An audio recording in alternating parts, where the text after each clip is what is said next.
Happy Friday, Baker Babes. It's our last day of the week, and it is May. Happy May. Can you believe it's already May? Holy guacamole. I feel like time is sort of flying by, sort of inching by. Well, today's chapter in Pippi Longstocking is Pippi goes to a coffee party. Now, you guys know me and my love for coffee, so you know this is intriguing me, very interesting. I can't wait to find out what she does in a coffee party. Interesting that she's going to a coffee party as just a young kid. Tommy's and Annika's mother had invited a few ladies to a coffee party, and as she had done plenty of baking, she thought Tommy and Annika might invite Pippi over at the same time. The children would entertain each other and give no trouble to anyone. Tommy and Annika were overjoyed when their mother told them and immediately dashed over to Pippi's to invite her. Pippi was in the garden, watering the few flowers still in bloom with an old rusty watering can. As it was raining cats and dogs that day, Tommy told Pippi her watering seemed hardly necessary. "Yes, that's what you say," said Pippi grudgingly, "but I've lain awake all night thinking what fun it was going to be to get up and water, and I'm not going to let a little rain stand in my way." Now Annika came forth with a delightful news about the coffee party. "A coffee party? Me?" cried Pippi, and she was so excited that she began to water Tommy instead of the rose bush she intended to sprinkle. "Oh, what will happen? I'm so nervous. What if I can't behave myself?" "Of course you can," said Annika. Don't you be too certain about that," said Pippi. "You can be sure I'll try, but I have noticed several times that people don't think I know how to behave, even when I'm trying as hard as ever I can. At sea, we were never so fussy about things like that, but I promise that I'll take special pains today, so you won't have to be ashamed of me." "Good," said Tommy, and he and Annika hurried home again in the rain. "This afternoon at 3 o'clock, don't forget," cried Annika, peeking out from under the umbrella. At 3 o'clock, a very stylish young lady walked up the steps of the Settergrens' house. It was Pippi Longstocking. For this special occasion, she had unbraided her pigtails, and her red hair hung like a lion's mane around her. With red crayon, she had painted her mouth fiery red, and she had blackened her eyebrows so that she looked almost dangerous. With the crayon, she had also painted her fingernails, and she had put big green rosettes on her shoes. "I should imagine I'll be the most stylish person at this party," she said contentedly to herself as she rang the doorbell. In the Settergrens' living room sat 3 fine ladies, and with them Tommy, Annika, and their mother. A wonderful coffee table had been spread, and in the fireplace a fire was burning brightly. The ladies were talking quietly with one another, and Tommy and Annika were sitting on the sofa looking at an album. Everything was so peaceful. Suddenly, the peace was shattered. "Attention!" A piercing cry came from the hall, and the next minute Pippi Longstocking stood in the doorway. She had cried out so loudly and so unexpectedly that the ladies had jumped in their seats. "Forward, march!" came the next command, and Pippi, with measured steps, walked up to Miss Settergren. "Halt!" She stopped. "Arms forward. 1, 2, she cried, and with both hands gripped one of Miss Settergren's and shook it heartily. "Knees bend!" she shrieked and curtsied prettily. And then she smiled at Mrs. Settergren and said in her ordinary voice, "You see, I am really very shy, so if I didn't give myself some commands, I'd just stand in the hall and not dare come in." And she rushed up to the other ladies and kissed them on the cheek. "Charming, charming, upon my honor," said she, for she had once heard a stylish gentleman say that to a lady. Then she sat down in the best chair she could find. Mrs. Settergren had intended the children to have their party up in Tommy and Annika's room, but Pippi stayed calmly in her chair, slapped herself on the knee, and said, "Look at the coffee table. That certainly looks good. When do we begin? At that moment, Ella, the maid, came in with the coffee pot, and Mrs. Settergren said, "Please come and have some coffee." "First," cried Pippi, and was up by the table in 2 skips. She heaped as many cakes as she could onto a plate, threw 5 lumps of sugar into a coffee cup, emptied half the cream pitcher into her cup, and was back in her chair with the lute even before the ladies had reached the table. Pippi stretched out her legs out in front of her and placed the plate of cakes between her toes. "Hey, excuse me." "Thank you." Then she merrily dunked cakes in her coffee cup and stuffed so many in her mouth at once that she couldn't have uttered a word no matter how hard she tried. In the twinkling of an eye, she had finished all the cakes on the plate. She got up, struck the plate as if it were a tambourine, and went up to the table to see if there were any cakes left. The ladies looked disapprovingly at her, but that didn't bother her. Chatting gaily, she walked around the table, snatching a cake here and a cake there. "It certainly was nice of you to invite me," she said. "I've never been to a coffee party before." On the table stood a large cream pie, decorated in the center with a piece of red candy. Pippi stood with her hands behind her back and looked at it. Suddenly, she bent down and snatched the candy with her teeth. But she dived down a little too hastily, and when she came up again, her whole face was covered in whipped cream. "Goody," laughed Pippi. "Now we can play blind man's buff, for we certainly got a blind man all made to order. I can't see a thing." She stuck out her tongue and licked away the cream. "This was indeed a dreadful accident," said she, "and the pie is all ruined now anyway, so I may as well eat it up all at once." She dug into it with a pie server, and in a few minutes the whole pie had disappeared. Pippi patted her stomach contentedly.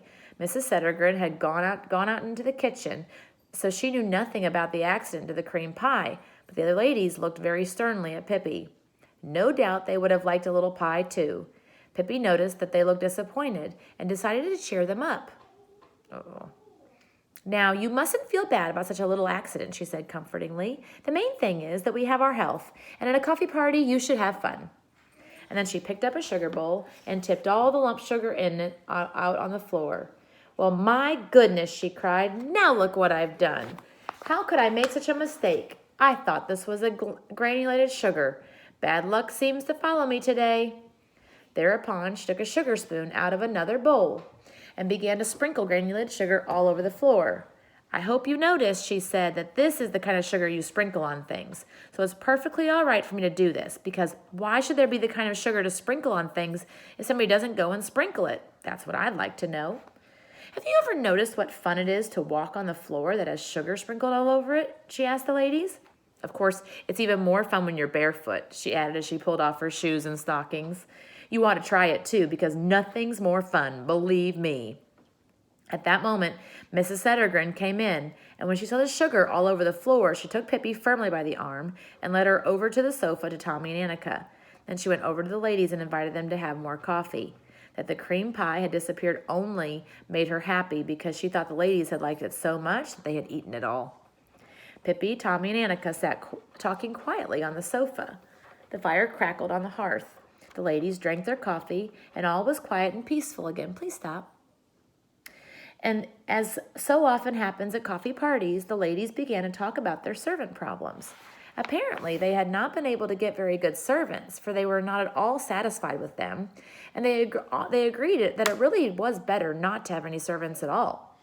It was much more satisfactory to do things yourself, because then you at least knew that things were done right.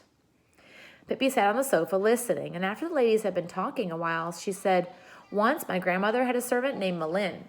She had chilblains on her feet, but otherwise there was nothing wrong with her. The only annoying thing was that as soon as company came, she would rush at them and bite their legs and bark. Oh, how she would bark. You could hear it all through the neighborhood, but it was only because she was playful. Only, of course, strangers didn't always understand that. The dean's wife, an elderly woman, came to see grandmother once soon after Malin first came, and when Malin came dashing at her and bit her in the ankle, the dean's wife screamed so loudly that it scared Malin, so that her teeth clamped together and she couldn't get them apart. There she sat, stuck on the dean's wife's ankle until Friday, and grandmother had to peel the potatoes herself. But at least it was well done. She peeled so well that when she was done, there were no potatoes left, only peelings. But after that Friday, the dean's wife never came to call on grandmother again. She just never could take a joke. And poor Malin, who was always so good-natured and happy, though for that matter, she was a little touchy at times. There's no denying that. Once, when grandmother poked a fork in her ear, she howled all day. Pippi looked around and smiled pleasantly. "Yep, that was Malin for you," she said, and twiddled her thumbs. The ladies acted as if they had heard nothing. They continued to talk. "If my Rosa were only clean," said Mrs. Bergen, "then maybe I could keep her. But she's a regular pig." Say, you ought to have seen Malin, Pippi interrupted. Malin was so outrageously dirty that it was a joy to see her, Grandmother said.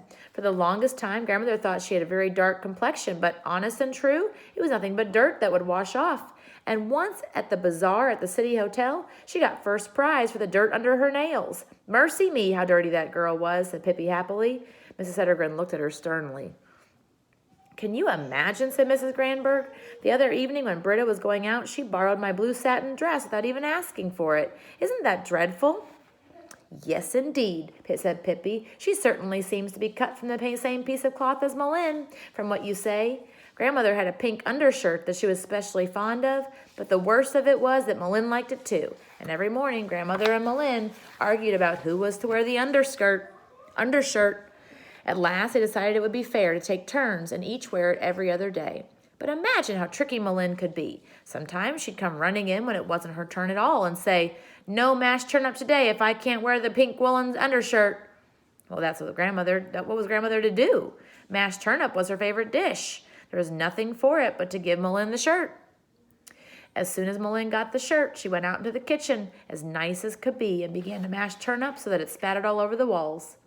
There was silence for a while, and then Mrs. Alexanderson said, "I'm not absolutely certain, but I strongly suspect that my Huldah steals. In fact, I've noticed that things disappear." "Malin," began Pippi, but Mrs. Settergren interrupted her. "Children," she said decidedly, "go up to the nursery immediately."